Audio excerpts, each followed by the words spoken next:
वंदनीय संत समाज, सत्संग प्रेमी बंधुओं एवं देवियों,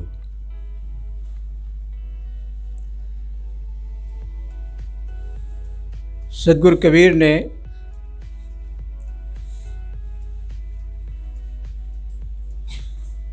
अपने मौलिक ग्रंथ बीजक में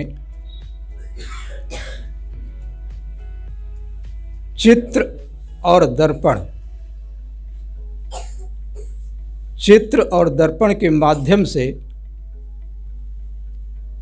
जो उपदेश किया है उस पर हम कुछ विचार करेंगे।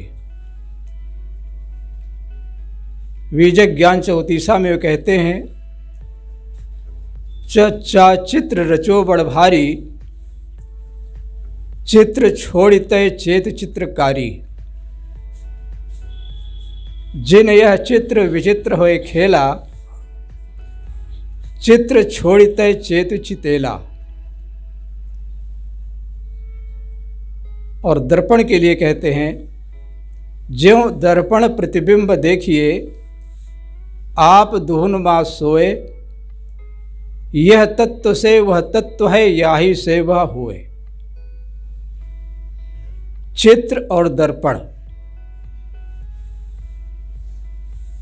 प्रायः प्रत्येक घर में होते हैं।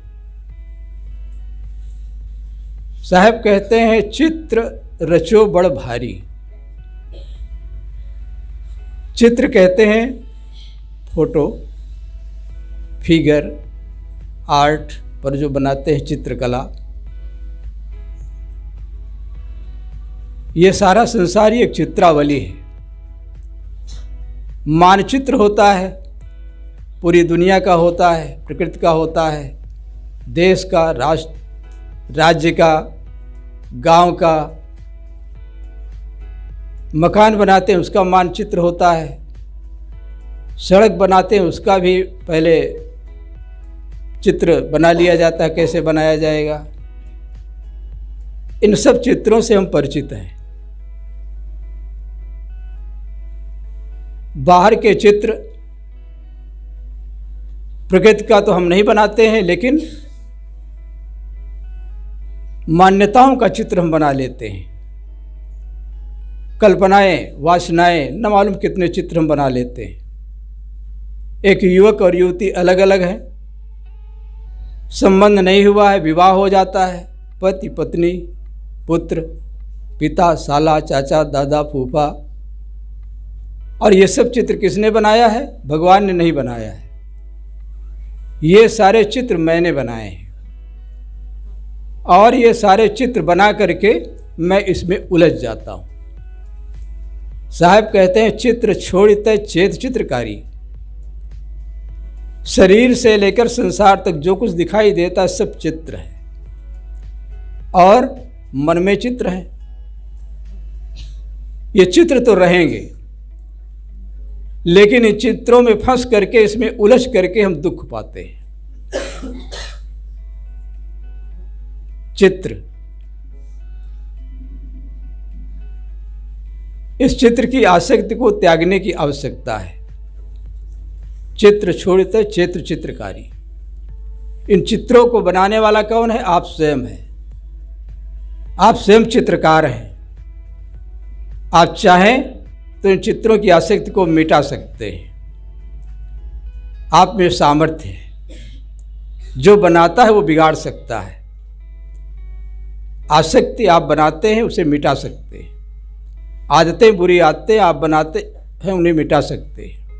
अच्छी आदतें आप डालते हैं, उन्हें सदा स्थायी रख सकते हैं। आप ही उसके मूल में।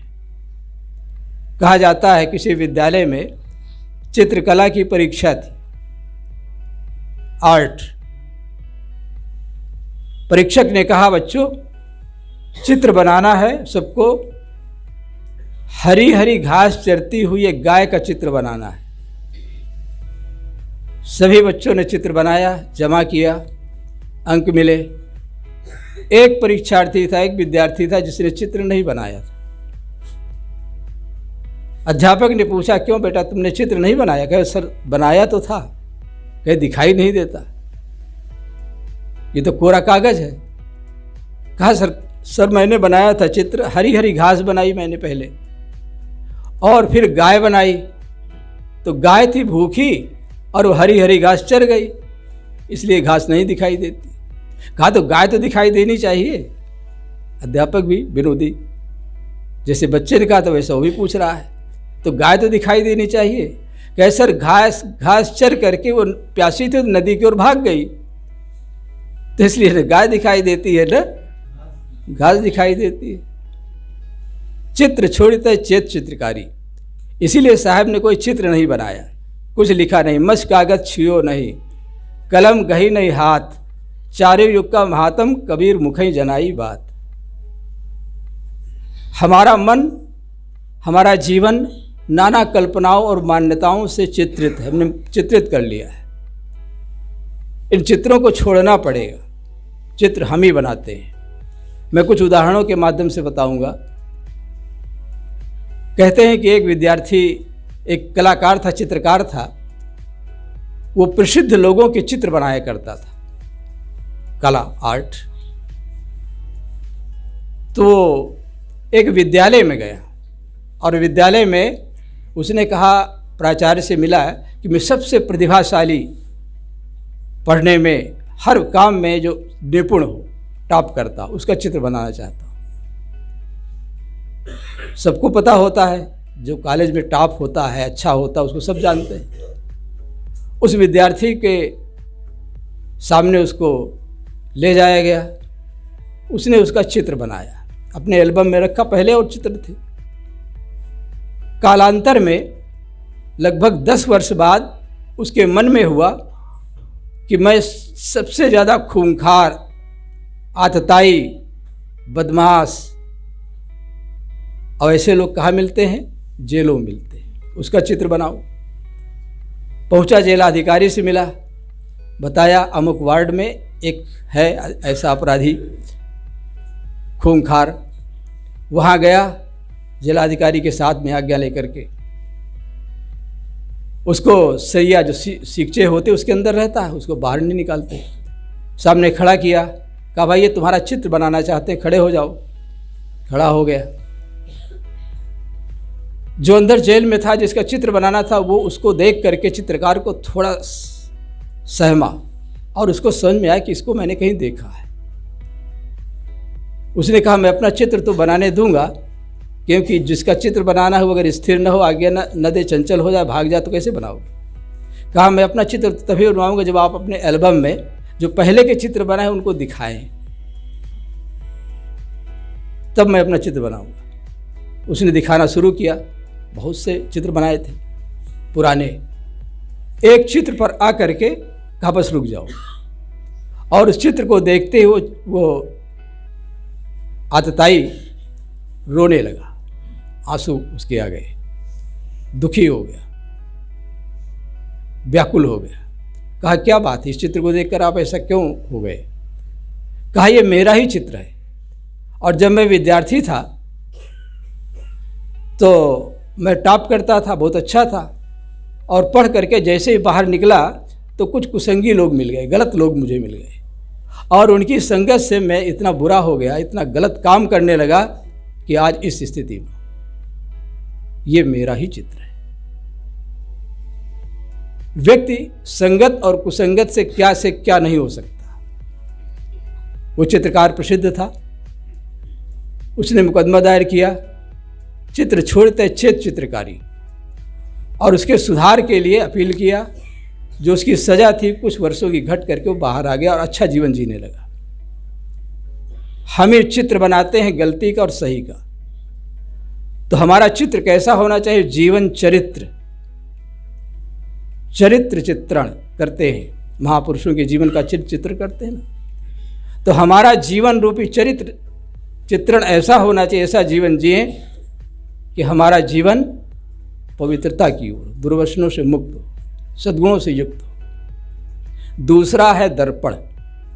ज्यों दर्पण प्रतिबिंब देखिए आप धुन मा सोए, यह तत्व से वह तत्व है, याही से वह होए।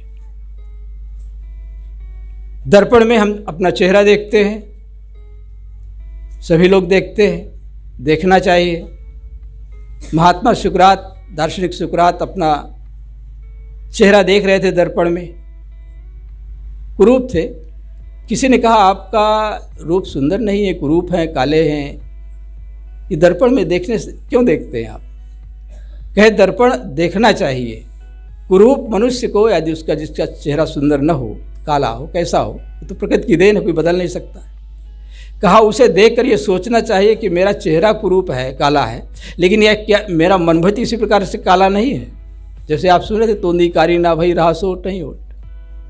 चेहरा कितना ही कुरूप हो, लेकिन मेरा मन सुंदर होना चाहिए। अगर मन सुंदर है, जीवन सुंदर है, तो आप प्रतिष्ठित होंगे, आप आगे बढ़ेंगे, उन्नत करेंगे, शांति प्राप्त करेंगे, आनंद प्राप्त करेंगे, आत्मकल्याण करेंगे, लोक कल्याण करेंगे। और सुंदर मनुष्य को भी चेहरा देखना चाहिए और उसे देखकर ये सोचना चाहिए कि मेरा चेहरा जिस प्रकार से सुंदर है, क्या इसी प्रकार से मेरा मन भी सुंदर है कि नहीं है? ऐसा तो नहीं है कि चेहरा सुंदर है और मन काला है। क्या देखे में बड़ा सुंदर है, लेकिन मन में कपट है, मन का बड़ा काला है। तो इसलिए दर्पण का मूल्य है। और साहब कहते हैं यह तत्व से वह तत्व है। दर्पण में हम प्रतिबिंब देखते हैं, आप बिंब हैं और उसमें प्रतिबिंब देखते हैं। आप उसमें अपनी आंखें देखते हैं, चेहरा देखते हैं, शरीर देखते हैं। तो दर्पण किस लिए देखते हैं कि दर्पण देख करके हम अपना सुधार करें। बाल ठीक नहीं है, नाक ठीक नहीं, कुछ लगा है चेहरे में, थोड़ा ठीक ठाक कर ले। दर्पण इसीलिए तो देखते हैं। तो दर्पण उसे कहते हैं जो आपकी वास्तविकता को दिखा दे, बिंब का प्रतिबिंब। साहब कहते हैं बिंब से प्रतिबिंब होता है, जो आप हैं वही दर्पण में दिखाई देता है। यह तत्व से वह तत्व, इससे वह है, उससे यह नहीं। प्रतिबिंब से बिंब नहीं बनता, बिंब से प्रतिबिंब बनता है। तात्पर्य यह है कि दर्पण उसे कहते हैं जो दिखा दे आपको आपकी असलियत को। सामान्य दर्पण, बहुत से दर्पण तो ऐसे भी होते हैं टेढ़े मेढ़े, उसमें दिखाई देता है।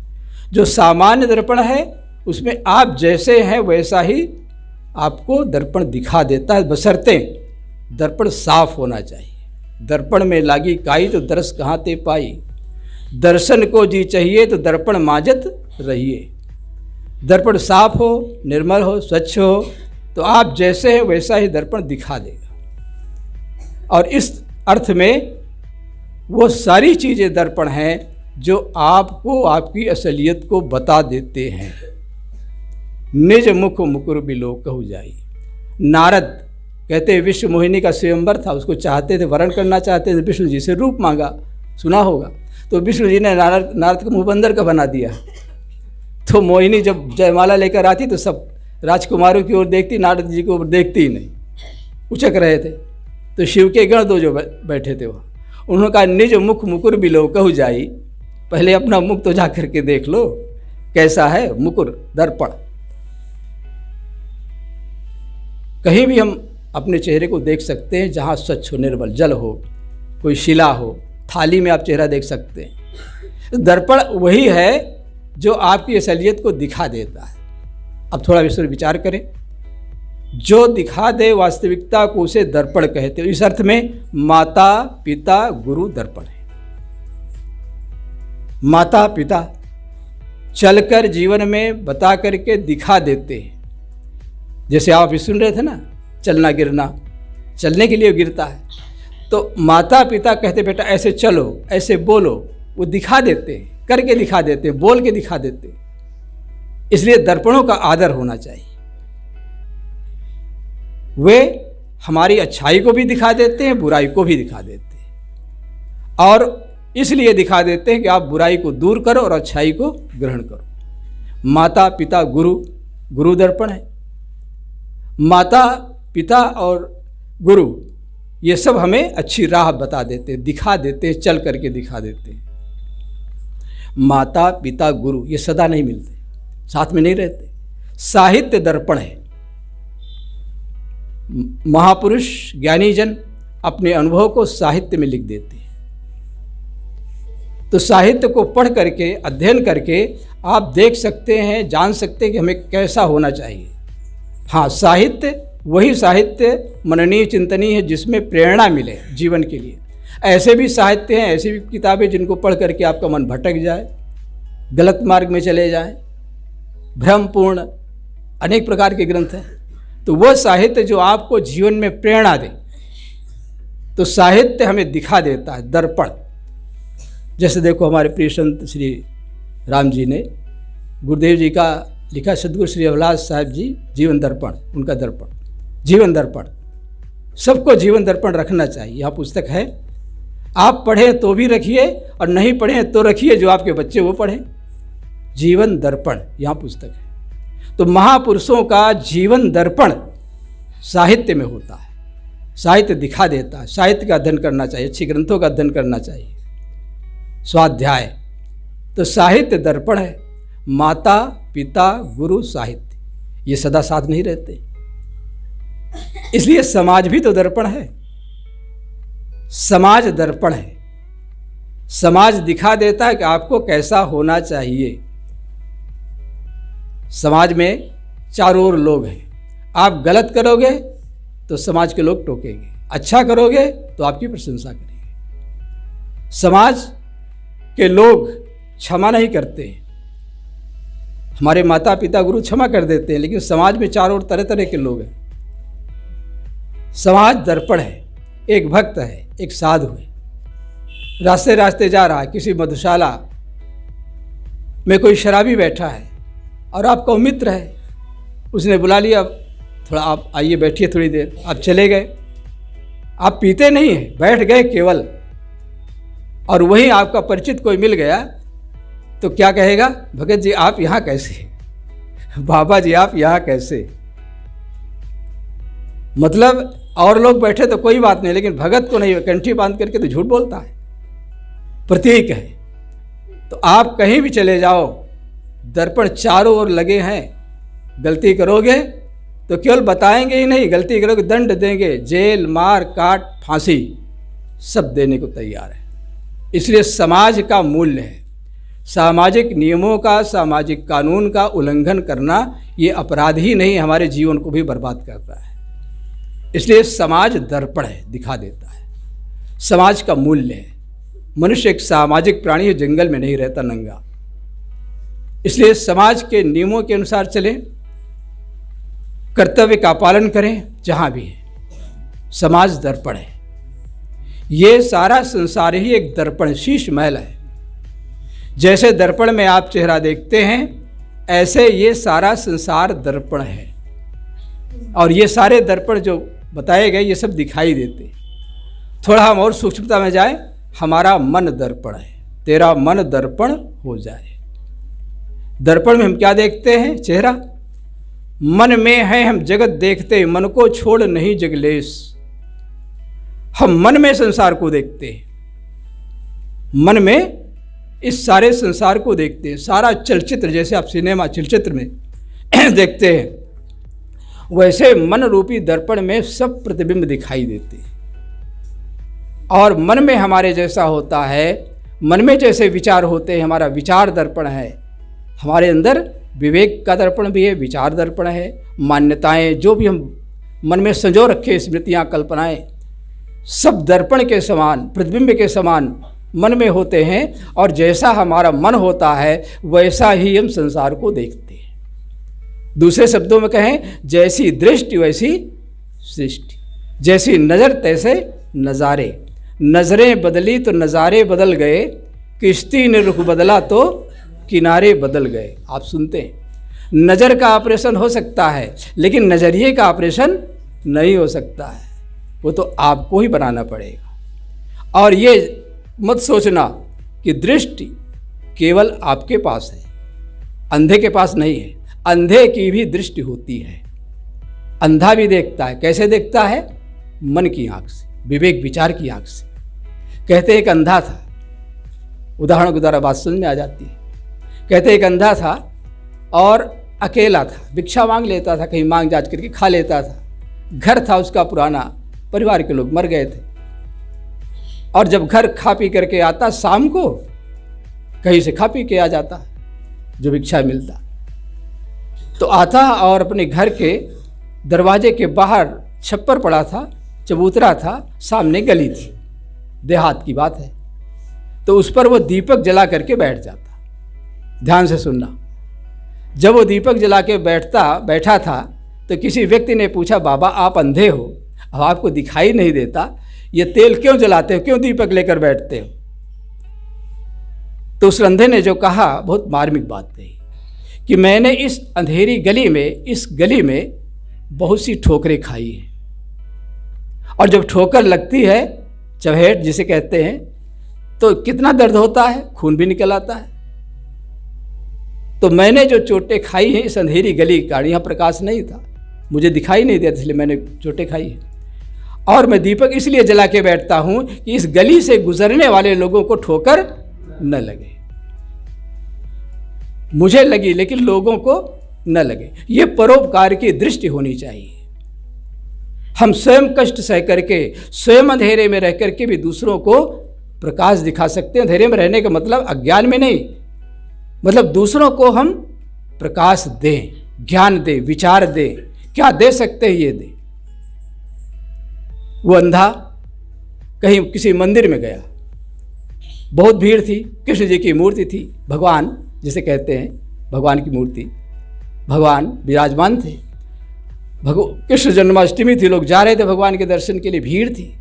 उसी बीच में अंधा भी पहुंच गया भीड़ में, और उस भीड़ के बीच में वो रगड़ रहा था। किसी ने कहा, बाबा तू अंधा है, दिखाई नहीं देता, यहाँ क्यों आ गया, क्या करने आया है? कहे मैं भगवान का दर्शन करने आया हूँ। कहे तुझको, तेरी आंखें नहीं है, आँखी नदीदा काढ़े कसीदा, तू भगवान के दर्शन करने आया है, तुझको दिखाई नहीं देता। तो उस अंधे ने जो मार्मिक बात कही, ध्यान से सुनना। उस अंधे ने कहा कि मैं तो नहीं देखता हूँ, लेकिन भगवान अंधा नहीं, वो तो मुझे देख ही लेगा। भगवान अंधा नहीं है, मतलब जो देखता है वो अंधा नहीं है। वो कौन देखता है? आपके अंदर में बैठा हुआ जो चैतन्य है, आप स्वयं आप देखते हैं। ये गलत है और ये सही है। भगवान यही है, ये देखता है, इसको झुठला नहीं सकते हो। हम भले अंधे बन जाए, लेकिन वो देखता है, वो जानता है। एक किसान था, किसान भी था, चोर भी था। अपने खेत से चारा न काट करके दूसरे खेत से चारा काट लेता था। ऐसे होते हैं लोग, जानते हैं। उसका एक बच्चा था 10 साल का, और कहीं सत्संग में आता रहा होगा, जैसे भगवान है। तो सत्संग में उसने सुना था, जैसे बोल रहा हूँ, कि भगवान सब देखता है, सबसे छिपा सकते हो, लेकिन भगवान से नहीं छिपा सकते। और उस बच्चे को लेकर के वो खेत पर गया, और खेत में, अपने खेत में न काट करके दूसरे खेत में घुस गया, और हंसिया लेकर के चारा काटने के लिए हंसिया आगे बढ़ाया, और उसको बैठा दिया दूर। कहा बेटा देखना, कोई आ तो नहीं रहा है, मतलब कोई देख न ले। बेटा फिर थोड़ा काटा, कहा बेटा कोई देख तो नहीं रहा। उसने कहा कि बाबा कोई देख रहा है। कि कौन देख रहा है? क्या भगवान देख रहा है। उसके हाथ से हंसिया छूट गया। संकल्प कर लिया कि आज से मैं चोरी, ये बच्चा भी दिखा देता है, ये मत समझो, वो भी दर्पण है, दर्पण दिखा देता है, बच्चा भी दिखा देता है। जो दिखा दे वही दर्पण, जो आपको रास्ता दिखा दे वही दर्पण। तो अंधे की भी दृष्टि होती है। इस संसार में सुख है और दुख है। दृष्टियां 2 प्रकार की हैं, सुखी आदमी है और दुखी आदमी है। किसी संत के पास 2 व्यक्ति गए, बहुत लंबे उपदेश से लोगों को समझ में नहीं आता है सुखी होने का राज। सुख शांति के लिए लोग जाते हैं, सबके पास कुछ ना कुछ होता है, कुछ अभाव भी होता है। तो संत ने अपने शिष्य से कहा, एक घड़ा में पानी ले आओ। धीरे से कहा, घड़ा पूरा भरना नहीं। तो घड़े में पानी ले आया, आधा था पानी।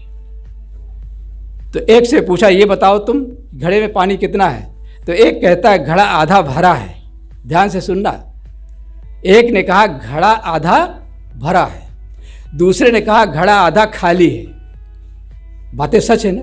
चाहे कहो घड़ा आधा भरा है ये कहो, और चाहे कहो घड़ा आधा खाली है, बात दोनों सच है। तो संत ने कहा देखो, सुखी आदमी भरा देखता है और दुखी आदमी खाली देखता है। जो आपके घर में भरा है, आपके को जो प्राप्त है, जो उसमें संतुष्ट है, उसे सुख मिलेगा। और जो ये देखता है, जो भरा, उसको नहीं देखता जो पास में है। जो नहीं है, नहीं है। कौन भर पाया है? कोई भर नहीं पाया। तृष्णा का पेट विकराल है, अनेक बार सुने होंगे, कभी भरता नहीं है। दूसरा उदाहरण दिया कि अच्छा ये बताओ कि संसार में उजाला ज़्यादा है कि अंधेरा?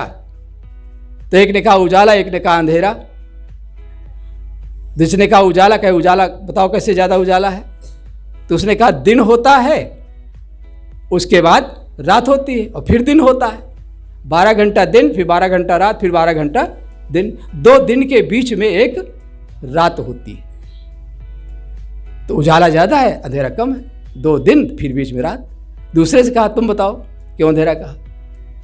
कहा कि रात होती है, फिर दिन होता है और फिर रात होती है। वो रात से शुरू करता है, रात होती है और दिन होता है और फिर रात। तो 2 रात के बीच में एक दिन होता है, अंधेरा ज़्यादा है।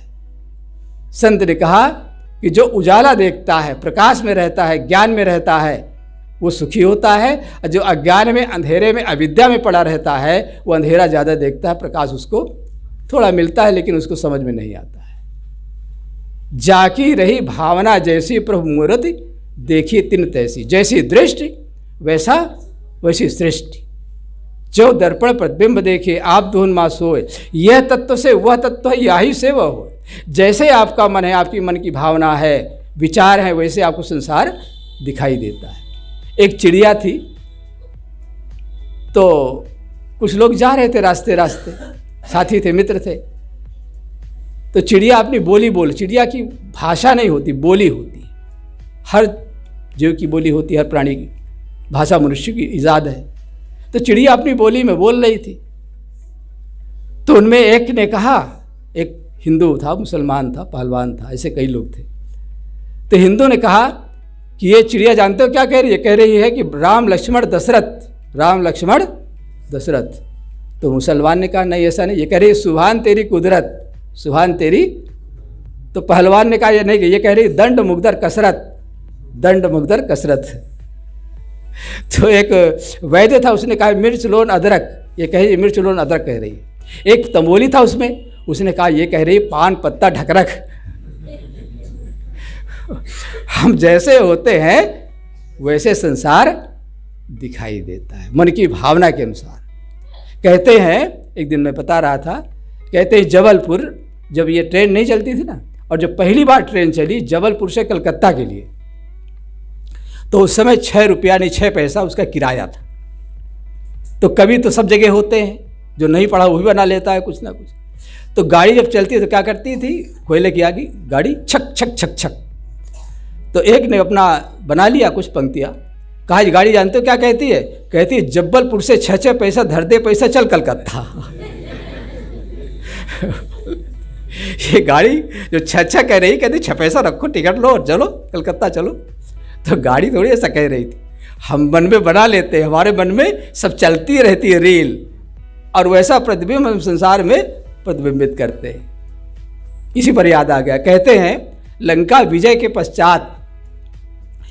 विजय के पश्चात रावण को मार करके जब राम सीता को वापस जंगल में लाते हैं, वन में, तो जंगल में जब कोई कहीं से कोई विजय करके आता, उल्लास में सब लोग बैठते हैं, खुशियाँ मनाते हैं। किसी उल्लास या खुशी के समय कोई किसी घर जाता है तो पुरुषों के बाद बैठ जाते हैं, नारियाँ नारियों से मिलती हैं, कहो बहनी क्या हाल चाल है। तो सीता जी को एक वृक्ष के नीचे बैठा दिया गया। तो उस वृक्ष के आसपास जो है बानरियाँ आ गई।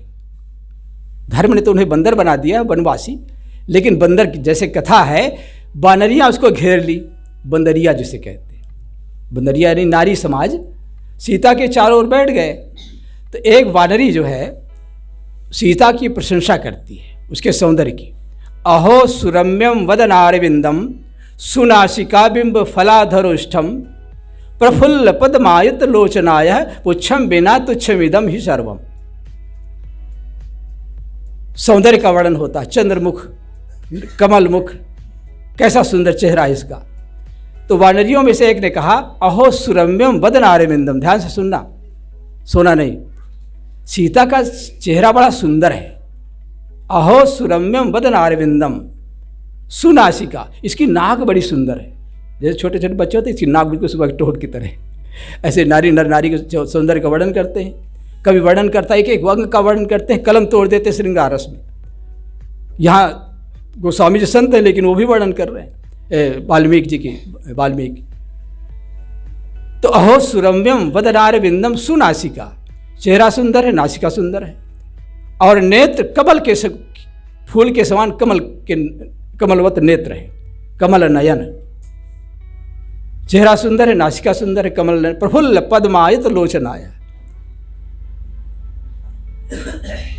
और नेत्र कमल सुंदर है, और बिंब फलाधरोष्ठम, और ये जो ओष्ठ हैं बिंब फल होता है, लाल लाल फल होता है जंगल में, तो बिंब फल के समान सीता के ओष्ठ बड़े लाल लाल सुंदर है। इतना तो कह दिया, चेहरा सुंदर है, नाक सुंदर है, ओठ सुंदर है। बाद में कहती है, इधर उधर घूमती है, सीता के चारों ओर घूम रही है, देख रही ध्यान से, जैसे कोई किसी को चेक कर रहा हो। तो बाद में किसी दूसरी वानरी ने कहा, तो क्या देख रही है, क्या बात है? कहे, मैं देख रही हूँ उसकी पूंछ कहाँ है। पुच्छम बिना तुच्छ मिदम ही सर्वम, पूंछ के बिना सब सुंदरता बेकार है।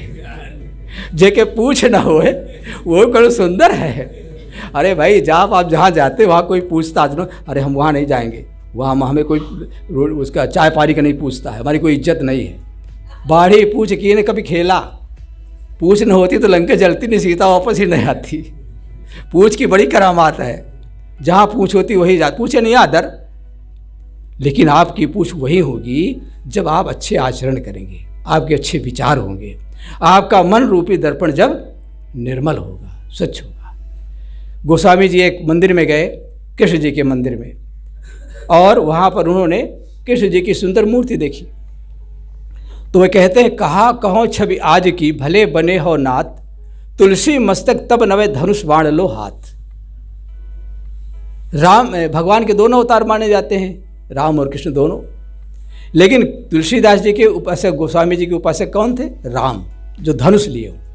तो वह कहते हैं, कहा कहो छवि आज की, भले बने हो नाथ, तुलसी मस्तक तब नवे धनुष बाण लो हाथ। किसी के हाथ में तो बांसुरी है, मैं बांसुरी वाले को नमस्कार नहीं करता हूँ, नहीं झुकता हूँ, मैं तो उसके सामने झुकता जिसके हाथ में, क्योंकि उनके मन में राम है। मेरे तो गिरधर गोपाल, दूसरा न कोई, जाके सिर मोर मुकुट मेरो पति सोई।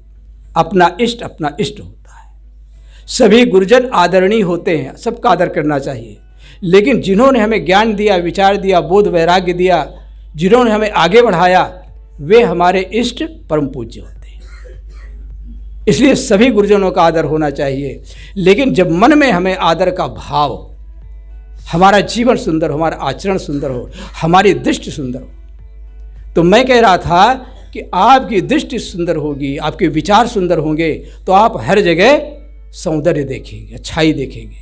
किसी गांव में 2 मजदूर गए, काम करना था, तो आदमी कहीं जाता था, बहुत कई महीनों का काम था, बहुत दिन रहना था उस गांव में।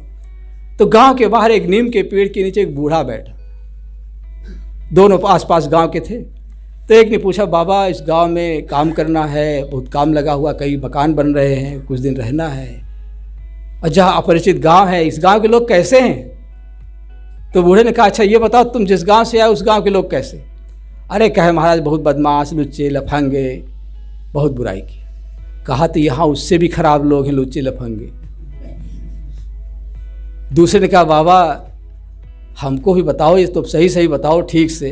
कहा, तुम भी बताओ पहले कि जिस गांव से उस गांव में कैसे लोग हैं। कहा, बाबा गांव बड़ा सुंदर है, एक दूसरे की सहायता करते हैं, दुख सुख में सहयोग करते हैं, गांव तो पूरा स्वर्ग है। छोड़ने का मन नहीं कहता था, लेकिन मजबूरी है, मजदूरी के लिए आना पड़ा। अरे कहीं ये गांव वहाँ से भी ज़्यादा अच्छा है, ये तो पूरा स्वर्ग है, वहाँ से भी अच्छे लोग मिलेंगे, तुम्हें अपना समझेंगे, बड़ा सत्कार करेंगे। 2 परस्पर विरोधी बातें, एक से कहता है बुरा, एक से कहता है अच्छा। दोनों ने कहा, बाबा आप 2 मुखी बात क्यों करते? कहे, मैं 2 मुखी बात नहीं करता हूँ। हर गांव में अच्छे भी लोग होते हैं और हर गांव में बुरे लोग होते हैं। आपका मन अच्छा है तो बुरा जो देखने में चला, वही जो साहब को दोहा है। आप गलत लोगों को देखते हैं तो आपके मन में बुराई भरती, सब जगह गलतियाँ देखते हैं। आपके मन में अच्छाई है तो आप जहाँ जाएंगे वहाँ अच्छाई देखेंगे। मक्खियाँ 2 प्रकार की होती हैं, एक फूलों पर बैठती है और एक गंदगी पर बैठती है। जो फूलों पर बैठती है वह मधुर से इकट्ठा कर लेती है, मीठा, और जो गंदगी पर बैठती है उसको लोग भगाते, भिन भिनाती है। मनुष्य की वृत्ति, हमारी जो मनोवृत्ति है दो प्रकार की होती है, एक गंदगी पर बैठती है, एक अच्छाई पर बैठती है। हमारी वृत्ति ऐसी होनी चाहिए जो अच्छाई पर बैठे, गलतियों पर न बैठे, ऐसा हमारा मन रूपी दर्पण होना चाहिए। अंतिम दर्पण कौन है? ये आत्मा ही दर्पण है। अपने को अपने में देखना, आत्म साक्षात्कार, ये जितने दर्पण बताए गए ये सब बाहरी है, सब आत्मा से अलग है।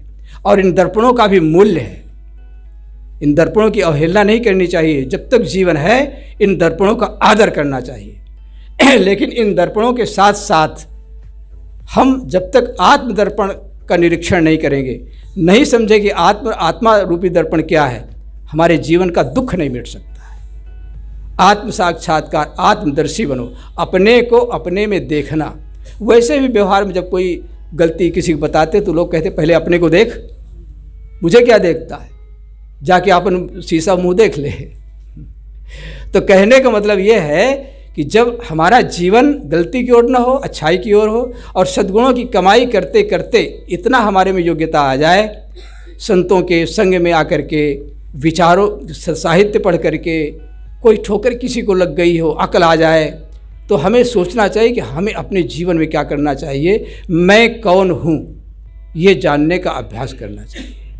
इन आँखों से दर्पण दिखाई देता है, मन से भी ये दर्पण आत्मा दिखाई नहीं देता। आँख जितना आंकती वह रूप का अंकन नहीं है।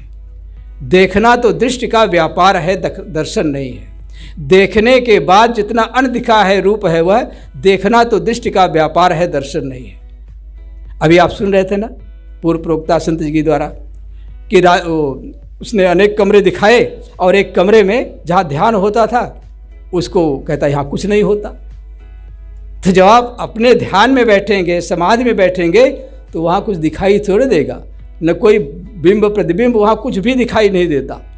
आप स्वयं वहाँ शेष रह जाते हैं। जहाँ कुछ करना नहीं है, जहाँ कुछ न करना रहे, करते करते करते जीवन बीत गया। हाँ, ये है वह करो जो आत्म कल्याण लोक कल्याण में सहायक है। और ध्यान और समाधि में जब बैठो तो वहाँ सारा करना छोड़ करके शेष रह जाओ। कोई संकल्प जब नहीं रहता तो आप स्वयं शेष रह जाते हैं। वही आपका असली दर्पण है जिसमें आप अपने को अपने में देख सकते हैं। आत्म साक्षात्कार न होने से ही ये मनुष्य संसार में भटकता है। एक उदाहरण कह के मैं समाप्त करूँगा। कहते हैं अफ्रीका के जंगल में, मैं ज़्यादातर दृष्टांत देता हूँ जो घटित हो, काल्पनिक कहानियाँ नहीं, काल्पनिक कहानियों से भी शिक्षा मिलती है, वो भी दी जाती है। तो अफ्रीका के जंगल में एक शिकारी था, शिकार करने के लिए जंगल में जाने के लिए तैयार हुआ। जंगल में जहाँ भटकने का चांस रहता है, घना जंगल, और यान में जहाज, जो पानी की जहाज होते वहाँ भटकने का चांस रहता है। वायुयान में भय रहता है भटकने का। तो उसके लिए लोग क्या रखते हैं, कुतुब नुमा की डिबिया, कंपास निगल, जो उत्तर और दक्षिण में रहती है, दिशा सूचक यंत्र। तो दिशा सूचक यंत्र उसका पुराना हो गया था। तो दिशा सूचक यंत्र लेने के लिए वो किसी दुकान पर गया जहाँ मिलते थे, ऐसे दर्पण मिलते थे, ऐसी चीज़ें। तो गया और कहा मुझे कंपास चाहिए कुतुबनुमा। तो उसने उसको ला करके दिया, नया था, नए मॉडल का था। तो उसने जब उसको देखा तो उसके दूसरी ओर छोटा सा दर्पण लगा हुआ था। जैसे आप कुछ लेते ना छोटा सा दर्पण, उसमें चेहरा भी देख सकते। तो जब उसने उधर देखा तो कह दिया मुझे श्रृंगार की चीज़ नहीं चाहिए, मैं कोई श्रृंगार की चीज़ लेने थोड़े आया, ये दर्पण की क्योंकि पहले ये दर्पण क्यों लगा, पहले दर्पण नहीं लगा, मेटल, केवल मेटल रहता था, शीशा नहीं लगा रहता था पीछे। तो कहा ये कंपास निडल ही है, ये कंपास की डिबिया ही है, कुतुबनुमा की डिबिया ही है, और इसकी सुइयाँ उत्तर दक्षिण में ठीक दिशा निर्देशन करेगा, ये ले जाओ। उसको विश्वास दिलाया, मान गया। लेकिन फिर भी उसने प्रश्न किया कि ये दर्पण, इसके पीछे दर्पण क्यों लगा हुआ है। कहे जब आप भटक जाएंगे जंगल में, लोग कहते हैं जंगल में भटक गया, रास्ता कहीं भटकता है, कहते हैं रास्ता तो जहाँ वहीं रहता है, भटक आप जाते। तो जब आप भटक जाए, जब आप कुछ काम मूड काम नहीं करेगा, भटक जाएंगे, तो दर्पण जब देखेंगे तो देखें कि कौन भटक गया है, मैं भटक गया हूँ। तब पता चलेगा कौन भटक गया है। ये सारा संसार ही वन है और इसमें हर जगह भटकने के भवाटवी है, जंगल है। यहाँ हर जगह भटकने के चांस हैं। हर जगह विषयों का जाल फैला हुआ है, कुसंग का जाल फैला हुआ है और यह भटक गया है। गुरुदेव जी ने कहा है, तू चेत ए भटकता, तू चेत ए भटकता, परदेश का मुसाफिर, अभिलाष देश तेरा, संसार ये नहीं है। आज से चेत जा, दर्पणों को देख करके तू चेत जा। दर्पण क्या है, कितने प्रकार के दर्पण बताए गए। इन दर्पणों को देख करके तू चेत ए भटकता, परदेश का मुसाफिर, अभिलाष देश तेरा, संसार ये। इस संसार से एक दिन उठ जाना पड़ता है। इस संसार से उठने के पहले ये दिशा सूचक यंत्र कौन है? दिशा सूचक यंत्र है संसार के महापुरुष, साध्वी नारियां, हर दिशा में जिन्होंने उन्नत किया है, मार्गदर्शन किया है। देखो ये आश्रम में जहाँ आप लोग बैठे हैं, दिशा निर्देश करने वाले, मार्गदर्शन करने वाले सद्गुरु श्री निर्दंत साहिब जी थे और उस जगह आज जो उस पद पर हैं साहिब जी आपको दिशा निर्देश कर रहे हैं।